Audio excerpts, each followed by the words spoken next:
मित्रों जय सोमनाथ। ओम नमः शिवाय। प्रिय मित्रों, તમારો દિવસ શુભ રહે, મંગલમય રહે એ શુભકામના। હું બિલીમરાથી જોગીભાઈ વ્યાસ આપ સૌનું આપણી જોગેશમાં પુનઃ હાર્દિક સ્વાગત કરું છું। મિત્રો, આજ રોજ જોઈશું આજનું શુભ પંચાંગ। આજથી નવું વર્ષ શરૂ થાય છે। વક્રતુંડ મહાકાય સૂર્યકોટિ સમપ્રભો નિર્વિઘ્નમ કુરુ મે દેવ સર્વકાર્યેષુ સર્વદા સર્વમંગલ માંગલ્યે શિવે સર્વાર્થ સાધિકે શરણે ત્રંબકે ગૌરી નારાયણી નમસ્તુતે મૃત્યુંજય મહાદેવ ત્રાહિમામ શરણાગતમ જન્મ મૃત્યુ જરા વ્યાધિ પીડિતમ કર્મંદરી। સૌને જય ગણેશ, જય માતાજી, જય સોમનાથ। ભગવાન સોમનાથ દાદાના ચરણોમાં વંદન સાથે પ્રાર્થના કરું છું।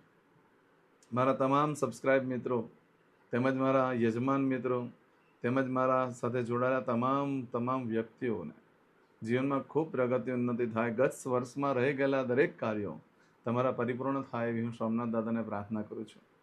તમારી બધી મનોકામનાઓ પૂર્ણ થાય, આખા પરિવારનું રક્ષણ થાય, પરિવારની પ્રગતિ ઉન્નતિ થાય, તમારા મિત્રોની પ્રગતિ ઉન્નતિ થાય, આખા વિશ્વનું કલ્યાણ થાય એવી શુભેચ્છા નવા વર્ષ દરમિયાન બધાને હું પાઠવું છું।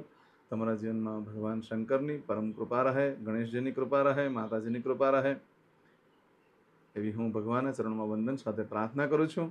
પ્રિય મિત્રો, મારાથી જે વડીલ છે એ બધાને હું વંદન કરું છું। મારાથી જે નાના છે એ બધાને હું ભગવાન સોમનાથ દાદાને પ્રાર્થના કરું એ લોકોના જીવનમાં સુખ શાંતિ આપે, વડીલોનું આરોગ્ય સારું રહે, ઐશ્વર્ય સારું રહે।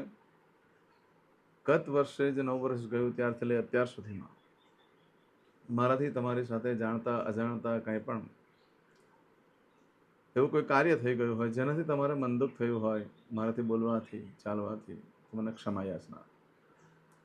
પ્રકૃતિની ક્ષમા યાચના માંગુ છું। પ્રકૃતિ સાથે કંઈ છલકપટ થયું હોય, મારાથી કંઈક ગલતી થઈ ગઈ હોય, કંઈ ભૂલ થઈ ગઈ હોય, પ્રકૃતિ સાથે ભગવાનના ચરણમાં વંદન સાથે પ્રાર્થના કરું છું કે મને ક્ષમા કરે।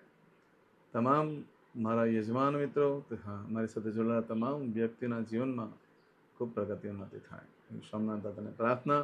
નૂતન વર્ષ અભિનંદન। મિત્રો, આજે તમે કોઈની રાહ ન જુઓ કે મને આની ફોન આવશે, પેલાનો ફોન આવશે, પેલો મને મળવા આવશે કે આમ તમે સામેથી મળી લો, સામેથી ફોન કરી દો।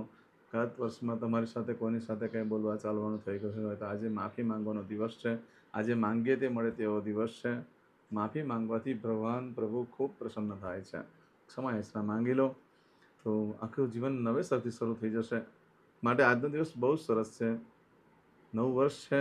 બધા પાસે એક માંગણી કરું છું કે મારો આ વિડીયો તમે યુટ્યુબ ચેનલ પર જુઓ અને યુટ્યુબ ચેનલ પર જ કોમેન્ટ્સમાં નૂતન વર્ષ અભિનંદન લખજો, આજે જય સોમનાથ લખજો અથવા લાઇક આપી દેજો, મને ઘણો આનંદ થશે।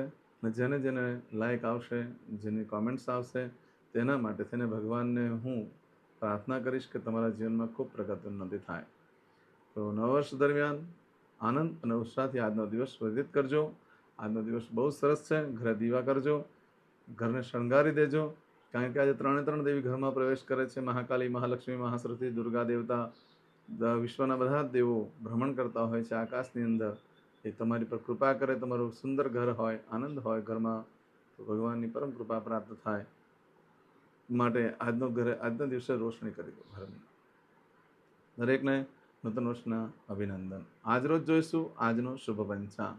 આજે તારીખ છે 22/10/2025 ને બુધવાર, કારતક સુદ એકમ તિથિ છે। આજના દિવસે ખરેખર મિલનનો દિવસ ગણાય છે। આજે મિલનનો દિવસ હોવાથી દરેક જણા એકબીજાને મળવા જવું જોઈએ અને ખૂબ આનંદથી દિવસ વ્યતીત કરવો જોઈએ। આજરોજ બુધવાર છે। આજના દિવસે જે બાળકનો જન્મ થાય છે અને તિથિ ગણાય છે એકમ તિથિ આજે રાત્રે 8:17 પૂર્ણ થઈ જાય છે અને ત્યાર પછી જે બાળકનો જન્મ થાય ને બીજ તિથિ ગણાશે। આવતીકાલે ભાઈ બીજ ગણાશે।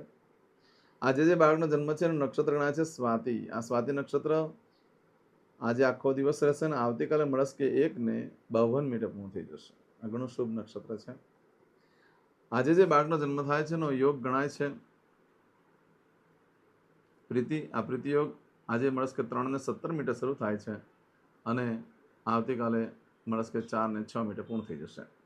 આજે જે બાળકનો જન્મ થાય છે એનું કરણ ગણાય છે કિસ્તુગ્ન। કિસ્તુગ્ન કરણ આજે સવારે 7:05 શરૂ થઈ આવતીકાલે આજે અને સવારે 7:05 પૂર્ણ થઈ જાય છે અને ત્યાર પછી જે બાળકનો જન્મ થાય એનું બહુકરણ ગણાશે। આજે જે બાળકનો જન્મ થાય છે એની રાશિ ગણાય છે તુલા। તુલા રાશિ અક્ષર આવે છે ર ને તો તુલા રાશિનો સ્વામી શુક્ર ગણાય છે। આજે આખા દિવસમાં કોઈ પણ બાળકનો જન્મ થાય બધાની રાશિ તુલા ગણાશે। આ તુલા રાશિ 23 તારીખે રાત્રે 10:06 પૂર્ણ થાય છે, એટલે ત્યાં સુધી જે બાળકોને જન્મ થાય બધાની રાશિ તુલા ગણાશે. આ રાશિ તિથિ વાર નક્ષત્ર યોગ કરણમાં જેનો જન્મ હોય ચોક્કસપણે પૂજા કરેલો જીવન સરળ બની જશે. આજે જે કોઈ મારા સબસ્ક્રાઇબ મિત્ર મારા ઘર પરિવારમાંથી કોઈ પણ સદસ્યની વર્ષગાંઠ છે યા મેરેજ એનિવર્સરી છે, બધાને મારી ઘણી ઘણી શુભકામના. તમારા જીવનમાં ખૂબ પ્રગતિ ઉન્નતિ થાય. ભગવાન શંકર તમારી બધી મનોકામના પૂર્ણ કરે. આજના દિવસે આજનું સુકન કરી લો. આખું વર્ષ તમારું સુંદર વ્યતીત થશે. મિત્રો આજે દરેક જણાએ સુકન કરી લેવાનું, કારણ કે નવું વર્ષ છે. ઉઠીને તરત આ સુકન કરી લો આજનું. આપણી જોગી એસ્ટ્રો ચેનલ પર જાઓ, પ્રોફાઇલ પિક્ચર પર ક્લિક કરો એટલે જોગી એસ્ટ્રો ચેનલ પર પ્લેલિસ્ટ ઓપન થશે. એ પ્લેલિસ્ટની અંદર જઈને વારનું સુકન જોઈ લો અને આજે જે વાર છે બુધવાર, તે પ્રમાણે સુકન કરી લો. આખું વર્ષ તમારું સુંદર વ્યતીત થશે. આજે જે કોઈ મારા સબસ્ક્રાઇબ મિત્ર મારા ઘર પરિવારમાંથી કોઈ પણ સદસ્ય આજે કોઈ જગ્યા પર નોકરી માટે જઈ રહ્યા છે, કોઈ ઇન્ટરવ્યૂ આપવા જઈ રહ્યું હોય, આજના દિવસે કોઈ નવો ધંધો વેપાર ચાલુ કરવા જઈ રહ્યું છે, આજે કોઈ યાત્રા પ્રવાસ માટે જઈ રહ્યું છે, ફરવા જઈ રહ્યું છે, આજે કોઈ વિદેશમાં જઈ રહ્યું છે, આજે કોઈને ઓપરેશન પણ હોઈ શકે, આજે કોઈની ડિલિવરી પણ હોઈ શકે, કોઈની સગાઈ પણ હોઈ શકે, આજે કોઈની છઠ્ઠીની પૂજા પણ હોઈ શકે. આવા તમામ કાર્યો માટે તમે જે કંઈ કાર્ય કરવા જઈ રહ્યા છો એ કાર્યમાં ભગવાન શંકર તમારા સહાયરૂપ બને એવી હું ભગવાનને પ્રાર્થના કરું. પરંતુ મિત્રો આજે તમે કોઈ પણ કાર્ય કરવા નીકળો છો તો આજનું સુકન કરીને જાઓ, જેથી કરીને કાર્યમાં દિવ્ય સફળતા પ્રાપ્ત થઈ શકે. આમ તો આજે બુધવાર છે, ઘરેથી નીકળો છો તો આજે પહેલું 9 વર્ષ છે, તો ઘરેથી નીકળો તો આટલું ખાસ કરીને નીકળવાનું. દરેક જણા કે કામ કરવા જવાનું હોય કે એમ જ જઈ રહ્યા હોય, આજે દેવસ્થાનમાં પહેલાં પગે લાગી લો ભગવાનને, અને ભગવાનને કહેવાનું કે હું જે કાર્ય કરવા જઈ રહ્યો છું મારી સાથે રહેજો. પછી પિતૃના ફોટાને પગે લાગી લો. બુધવાર છે, પિતૃના ફોટાને વંદન કરી પિતૃના આશીર્વાદ લઈ લો. ત્યાર પછી ઘરમાં જે વડીલ વૃદ્ધ વ્યક્તિ હોય તેને વંદન કરી લો, એના આશીર્વાદ લઈને પછી નીકળો ઘરેથી. સારામાં સારી સફળતા મળશે. આજે પાવૈયાને દાન કરવાનું બહુ મહત્વ છે. કિન્નરને એને તમે જે કે દાન દક્ષિણા આપો છો એ તમને આશીર્વાદ આપશે, તમારું ભાગ્ય બદલાઈ શકે છે. આજે ગાયને ખાટા મીઠા ફળ ખવડાવી શકો, કાળા મગ ખવડાવી શકો, લીલા મગ ખવડાવી શકો છો. એનાથી રાહુ બુધ બેવ પ્રસન્ન થાય છે. મહાદેવને પણ આજે આ વસ્તુ ચડાવવાનું બહુ જ મહત્વ છે, તો ચોક્કસ ચડાવજો. આજના દિવસે કોઈ પણ કાર્ય કરવા માંગો છો તો તેના માટે પણ એક ચોક્કસ શુભ સમય હોય છે, જે આપણે જોઈ લઈએ. આજે સવારે 6 થી 9 વાગ્યા સુધીનો સમય શુભ રહેશે. સવારે 10:30 થી બપોરે 12 વાગ્યા સુધીનો સમય શુભ રહેશે. બપોરે 3 થી સાંજે 6 વાગ્યા સુધીનો સમય શુભ રહેશે. સાંજે 7:30 થી રાત્રે 12 વાગ્યા સુધીનો સમય શુભ રહેશે. અને આવતીકાલે મળસ્કે 3 થી સવારે 4:30 વાગ્યા સુધીનો સમય શુભ રહેશે. આ સમયગાળા દરમિયાન તમે કોઈ પણ કાર્યનો આરંભ વગેરે કરી શકો છો. પરંતુ મિત્રો આજના દિવસે જો તમારી કોઈ વસ્તુ ચોરાઈ ગઈ, ખોવાઈ ગઈ તો મળવાની શક્યતા બિલકુલ નથી, એટલે ધ્યાન રાખજો કે ચોરાઈ ખોવાઈ ના જાય. આજના દિવસે કોઈ પણ કાર્યનો આરંભ કરી દો. એક તો નવું વર્ષ છે, બુધવાર છે, ને નક્ષત્ર પણ સરસ છે, તિથિ પણ સરસ છે. આજના દિવસે કરેલા કાર્યમાં માનસિક શાંતિ મળે છે. એટલે એવો કોઈ નવો ધંધો વેપાર ચાલુ કરવાનો હોય તો એમાં બહુ માનસિક શાંતિ મળી જશે. આજથી શરૂ કરો છો તો આજના દિવસે કોઈ પણ કાર્યનો આરંભ કરવા માટે ઉત્તમ દિવસ છે. ખરીદી કરવા માટે પણ ઉત્તમ દિવસ છે. વેચાણ કરવા માટે પણ ઉત્તમ દિવસ છે. આજના દિવસે ફરવા જવા માટે પણ ઉત્તમ દિવસ છે. આજના દિવસે ઇન્ટરવ્યૂ આપવા માટે પણ સરસ છે. આજના દિવસે ખાસ એક દિવસ એવો પણ છે કે જે દીકરીના લગ્ન થયા હોય, લગ્ન પછી સાસરે આવી હોય, અને આજે પહેલી વાર લગ્ન પછી પિયર આવી હોય ને પિયરથી પહેલી વાર જો આજે સાસરે જાય તો સાસરામાં ખૂબ સુખી થાય છે. સાસરાની પણ પ્રગતિ ઉન્નતિ થઈ જાય છે. એવો આજનો દિવસ છે. આજના દિવસે માંગણી કરવા માટે ઉત્તમ દિવસ છે. મિત્રો આજના દિવસે ખાસ કહેવાનું ભૂલી ગયો, પણ આજના દિવસે ભગવાનના દર્શન કરવા જવાનું ભૂલશો નહીં, કારણ કે ત્યાં તમને એક પોઝિટિવિટી મળશે, એક સારી ઓરા ભગવાનની પ્રાપ્ત થશે, જે આખું વર્ષ તમને મદદ કરશે. આજે ભગવાનની પાસે જાઓ છો તો ભગવાનને વંદન કરીને એટલું જ કહેવાનું કે તારો આભાર માનું કે આજ મને મંદિર બોલાવ્યું. પછી બહાર ઓટલા પર મંદિર પાસે બેસો અને પછી ભગવાનને પ્રાર્થના કરવાની કે હે પ્રભુ, તમારો ખૂબ આભાર માનું છું કે હું બહુ સુખી છું તમારા આશીર્વાદથી. મારી પાસે જે કંઈ પણ છે તમારા આશીર્વાદથી છે. એમ ભગવાનને પ્રાર્થના કરવાની અને પછી ભગવાનને કહેવાનું કે તમારો આભાર માનું કે આજ હું મંદિર આવી શક્યો છું, મારા દરેક કાર્યમાં મારી સાથે રહેજો. એમ ભગવાનનો આભાર માની લો. આજના દિવસે આટલું ચોક્કસ કરો. આજના દિવસે નવા વસ્ત્ર ધારણ કરવાથી સ્ત્રી સાથે મતભેદ થઈ શકે, કોઈ પાર્ટી બાર્ટીનું આયોજન થઈ શકે છે, ભાવતું ભોજન મળી શકે છે. પરંતુ ભાઈઓ ખાસ ધ્યાન રાખો, જે તમે નવા વસ્ત્ર ધારણ કરશો તો કન્યા જોવા જશો તો એમાં ભૂલ થઈ શકે, એમાં તમને સારી છોકરી પ્રાપ્ત ન થાય, પાત્ર જીવનસાથી સારું ન મળે, એવો આજનો દિવસ છે. માટે આજના દિવસે નવા વસ્ત્ર ધારણ કરવાના જ હોય દરેક જણા તો કરી શકાય છે, પરંતુ વડીલો સાથે ખાસ ધ્યાન રાખવાનું અને માતા સાથે ખાસ ધ્યાન રાખવાનું, સ્ત્રી વર્ગ સાથે ખાસ ધ્યાન રાખજો, કોઈ મતભેદ ન થઈ જાય. આજે આટલું આપણે કર્યું છે. આ 9 વર્ષ દરમિયાન આખું વર્ષ તમારું સુંદર રીતે વ્યતીત થાય. ભગવાનના મંદિર જવાનું ભૂલશો નહીં. આજે કરશો આજનો સંકલ્પ. મિત્રો, રોજ જ હું સંકલ્પ કરાવું છું. એ સંકલ્પ કરીને તમે પૂજા કરશો તો તમારું કાર્ય દિવ્ય પ્રાપ્ત થશે, સુખ પ્રાપ્ત થશે. આજે બધાને નૂતન વર્ષા ફરી પાછા અભિનંદન. એટલી જ દર વખતે હું આશા રાખું છું તમારી પાસે કે તમે મારો આ વિડીયો યુટ્યુબ ઉપર જુઓ અને યુટ્યુબ પર પછી મને કોમેન્ટમાં જય સોમનાથ યા નૂતન વર્ષા અભિનંદન લખી શકો છો. કે તમે જે ભગવાનને માનતા હોય તેનું નામ લખીને મોકલાશો તો પણ મને વાંધો નથી. હું એ ભગવાનને તમારા માટે પ્રાર્થના કરીશ કે ભગવાન તમારી બધી મનોકામના પૂર્ણ કરે. ચમચીમાં પાણી લઈ લો. અદ્યતને માસનામ માસોત્તમ બ્રહ્મ પવિત્ર પિતૃપ્રિય માસે, હનુમંત પ્રિય માસે, દેવી પ્રિય માસે, કાર્તિક માસે, શુભે શુક્લ પક્ષે, પ્રતિપદાયામ સૌમ્યવા શરણવિત્તાયામ. હવે દરેક જણા પોતાનું સાચું નામ બોલી દો. તમારું ગોત્ર ખબર હોય તો ગોત્ર બોલી દેવાનું.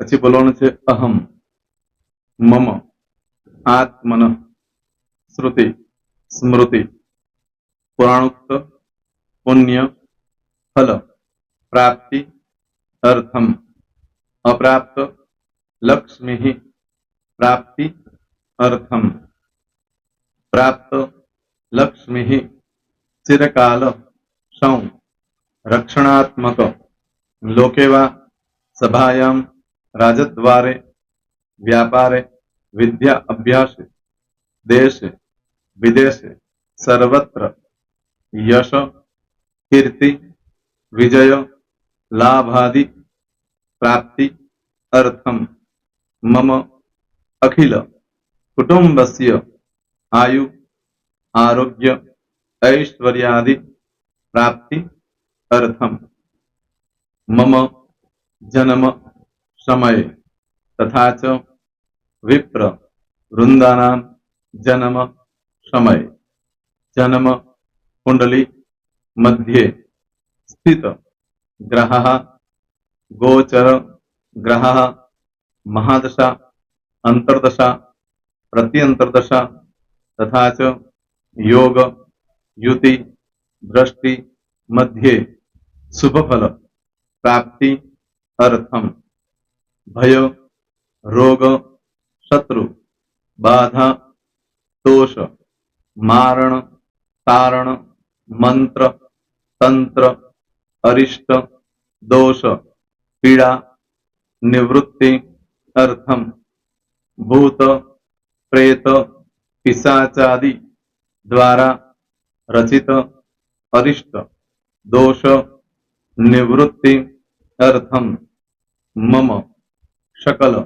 मनवांछित फल.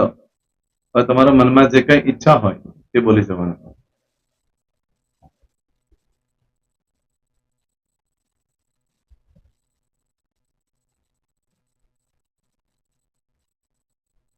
બોલવાનું અનુસારતઃ सकल मनवांछित फल प्राप्ति अर्थम. હવે જે બરકતની પૂજા વાળા છે એ લોકો તો આ બધું બોલવાનું જ હોય છે. એ લોકો માટે કોઈ સ્પેશિયલ નથી. પણ જે લોકોએ હવે જે કહું છું તે લોકોએ જ બોલવાનું. જેના લગ્ન થઈ ગયા હોય એ લોકોએ બોલવાનું છે. મમ દાંપત્ય જીવન મધ્યે સુખાકારી પ્રાપ્તિ અર્થમ પુત્ર પૌત્રાદિ સંતતિ પ્રાપ્તિ અર્થમ. આ સંતાન પ્રાપ્તિ વાળા માટે પણ આવી જાય છે. દીર્ઘ આયુ આરોગ્ય ઐશ્વર્યાદિ પ્રાપ્તિ અર્થમ. તથા ચ હવે જેના લગ્ન નથી થયા તે લોકોએ બોલવાનું. મમ જટટી વિવાહ યોગ પ્રાપ્તિ અર્થમ વિવાહ પશ્ચાત દાંપત્ય જીવન મધ્યે સુખાકારી પ્રાપ્તિ અર્થમ. હવે જે લોકોને સંતાન પ્રાપ્તિ નથી, જે લોકોને સંતાન પ્રાપ્તિ છે કરવી છે એ લોકોએ બોલવાનું. મમ દાંપત્ય જીવન મધ્યે સુખાકારી પ્રાપ્તિ અર્થમ તથા ચ દીર્ઘ આયુ આરોગ્ય ऐश्वर्यादि समन्वित संतति सुख प्राप्ति अर्थम. હવે જે અભ્યાસ કરી રહ્યા છો છોકરા વિદ્યાર્થીઓ છે તે લોકોએ બોલવાનું છે. મમ विद्या अभ्यास मध्ये उत्तरो उत्तर प्रगति उन्नति सानुकूलता पूर्वक दिव्य सफलता प्राप्ति अर्थम। और जो लोग विदेश में जवा मांगता हो કે સીટમાં જવા માંગતા હોય, મતલબ ભારત દેશની બહાર જઈને ધંધો વેપાર કરવા માંગતા હોય એ લોકોએ, અથવા વિદેશ જવા માંગતા હોય કાયમ માટે, એ લોકોએ બોલવાનું છે મમ જટટી વિદેશ ગમન યોગ પ્રાપ્તિ અર્થમ વિદેશ ગમન કાર્ય મધ્યે સાનુકૂલતા પૂર્વક દિવ્ય સફળતા પ્રાપ્તિ અર્થમ। આરોગ્ય વાળા બોલવાનું છે, જેને આરોગ્યની પૂજા આપેલી હોય એ લોકોએ। એમ તો દરેક જણા જ બોલવાનું છે। બોલો મમ આયુ આરોગ્ય ऐश्वर्यादि प्राप्ति अर्थम।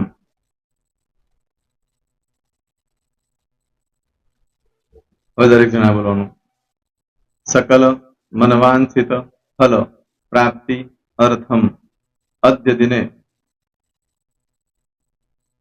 प्रधान देवतानां नित्य दिन अनुसारतः पूजन अर्चन कर्मणि अहम करिष्ये। पाणीवाળી થાળીમાં પાણી મૂકી દેવાનું છે।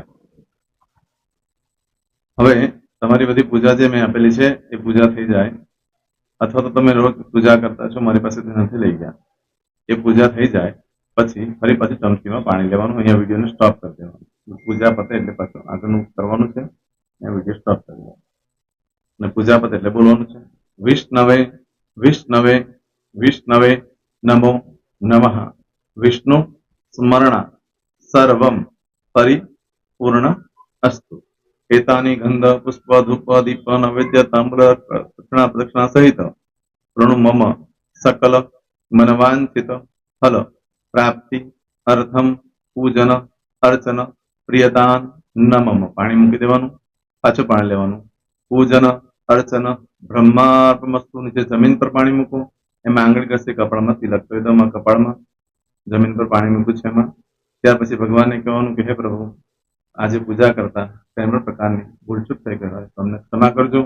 અમે તમારા બાળક છીએ પ્રભુ, તમારો ખૂબ આભાર માનું છું। આજે મારી પાસે તમારી પૂજા કરાવી, મારી મનોકામના પૂર્ણ કરી। પ્રાર્થના કરી દો, જગ્યા પરથી ઊભા થઈ શ્રીનારાયણ ભગવાનને પાણી ચડાવી દો અને નિત્ય કર્મ જે કરતા હોય તે કરો। જય શ્રી તમારો દિવસ શુભ રહે, તમે અને તમારો પરિવાર સુખી રહે, સંપન્ન રહે, સુરક્ષિત રહે, એ ભગવાન સોમનાથ દાદાને પ્રાર્થના। તો મિત્રો, તમે મારા વિડીયોને લાઈક ના આપી હોય તો સૌથી પહેલા લાઈક આપી દો, અને ત્યાર પછી જો તમે મારી આ ચેનલ સબસ્ક્રાઇબ ન કરી હોય તો સૌથી પહેલા સબસ્ક્રાઇબ કરી લો અને બેલ આઇકોન ઓલ પર ક્લિક કરવાનું ભૂલશો નહીં, જેથી કરીને સૌથી પહેલા નવી વિડીયો જે કંઈ મૂકું એ તમને મળે। મિત્રો, કંઈ પણ મૂંઝવણ હોય તો મને આ નંબર પર તમે ફોન કરીને પૂછી શકો છો। મારો મોબાઈલ નંબર છે 9825546459। મિત્રો, કોમેન્ટ્સમાં જય સોમનાથ લખવાનું ભૂલશો નહીં। ફરી પાછા નવા વિડીયો સાથે મળીએ, ત્યાં સુધી સૌને જય સોમનાથ।